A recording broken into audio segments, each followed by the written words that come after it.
G'day, I'm Pete, the Aussie Bush Cop. In 2012 I retired from the New South Wales Police Force and moved to King Island to become a homesteader, and I'd like to tell you some of my stories. G'day everyone, thanks so much for joining me again. Have a few more stories for you today.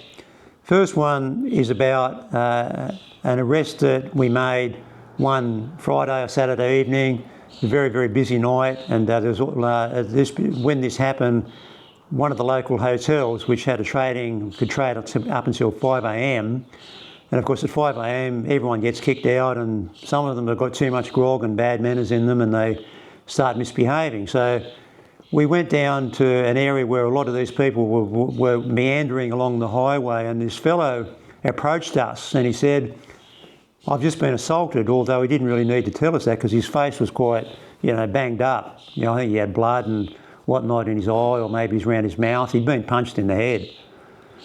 And he didn't know who it was that did that, which means that we then put him in the back seat because he wanted some action taken against the person who did it. I said, "Mate, will you get in the back seat of the truck and we'll drive along here where there's a whole bunch of people walking up along the highway, and if you see him, you point him out to us. We will get out and arrest him and put him in the cage.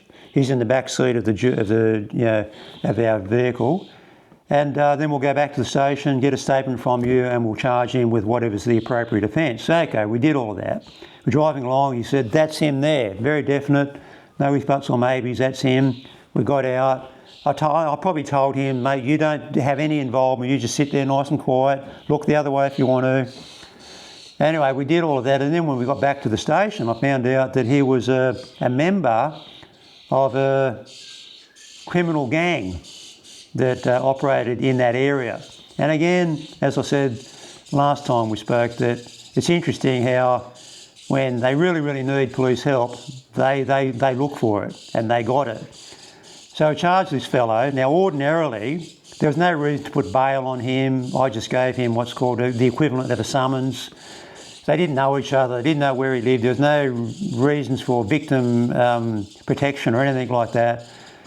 Anyway, I then, before I let the accused person go, I let him know who he had assaulted. And ordinarily we would, what's called the first bail date would be 1 month after the arrest and charge. So 1 month after you get arrested and charged, then you've got to appear in court and give a plea, either guilty or not guilty.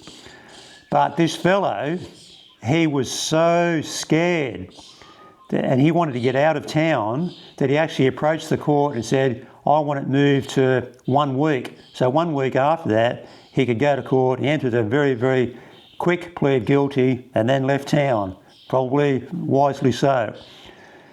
So then the next story is is about sometimes when you're investigating a crime, people sometimes feel compelled to tell you everything, and you don't really need to know everything. And this is a funny time where Blake told me just too much.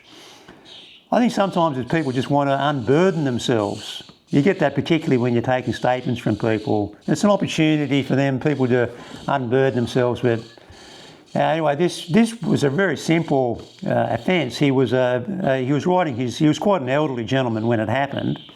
He was riding his push bike along a highway, and a truck went past him, and the waft of air going past him knocked him off his push bike, which sort of constitutes a possible offence.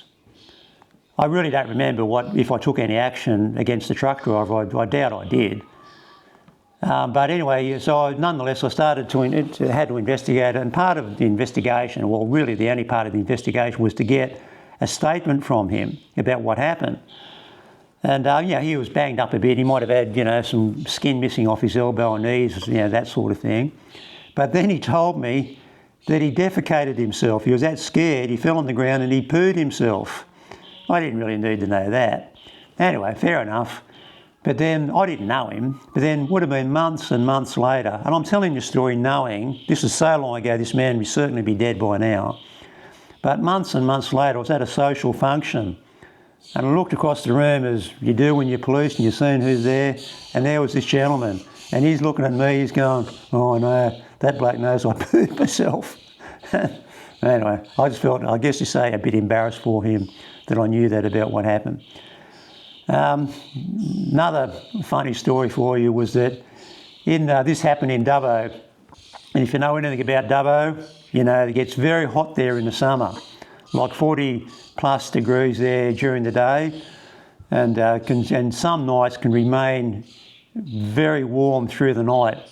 So one of these nights, my partner and I were just out patrolling, and it was on the highway in Dubbo, and we're just patrolling along, and we see a fellow walking along, walking his dog. And you think, well, that's a pretty sensible thing to do. You need to exercise your dog and you need to get a bit of exercise yourself. Let's do it at 4 o'clock in the morning or whatever it was. The only difference was this bloke wasn't wearing anything apart from a pair of nice running shoes, completely naked. He must have been about 20-something, walking along. We just pulled up.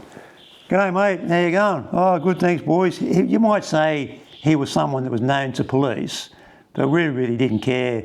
I mean, he was really committing the offence of willful and obscene exposure, but there was no one around. We really didn't care. And we're just having this polite conversation with this man that's completely naked out walking his dog. I said, mate, you might want to get in the truck and we'll just take you home, mate. People probably don't want to see you out walking around naked. So he just more than happily complied and got in the back seat of the truck with his dog and we drove him home. Anyway, the next story is a very common crime, having your car stolen. And of course that's might be common, but I've never had a car stolen, but it'd be really, really horrible to have your car stolen. Get up in the morning, your car's gone. This particular, let's call it a car stealing in inverted commas, had happened in the CBD of Dubbo during, a very busy time of the day. I think it must have been a Saturday.